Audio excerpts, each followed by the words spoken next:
রাসূলকে প্রশ্ন করতেন সামান্য সাহাবীরা। এক সাহাবী এসে বলছেন, ইয়া রাসূলুল্লাহ, জিনা করব, অনুমতি দেন। কি করব? আরে কথা বল না কেন? কি করব? ওমর, আবু বকর চোখ গরম করতেছে। উনি তো বলতেন, কিছু সহজ সরল মানুষ দুনিয়াতে আছে না নাই?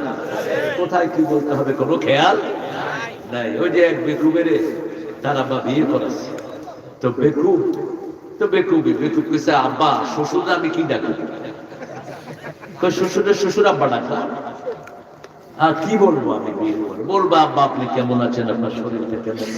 তো বেকুব বিয়ের পরে শ্বশুর বাড়িতে গেছে, বলছে শ্বশুর আব্বা আপনি বিয়ে করছেন? শ্বশুর, বাবা আমি বিয়ে না করলে তুমি আসতে করতে।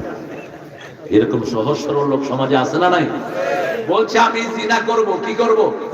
কার থেকে অনুমতি চাচ্ছেন? রাহমাতাল লিল আলামিন। একটু রাগ করলেন না। দুনিয়া আখিরাতের সর্বশ্রেষ্ঠ দার্শনিক, সর্বশেষ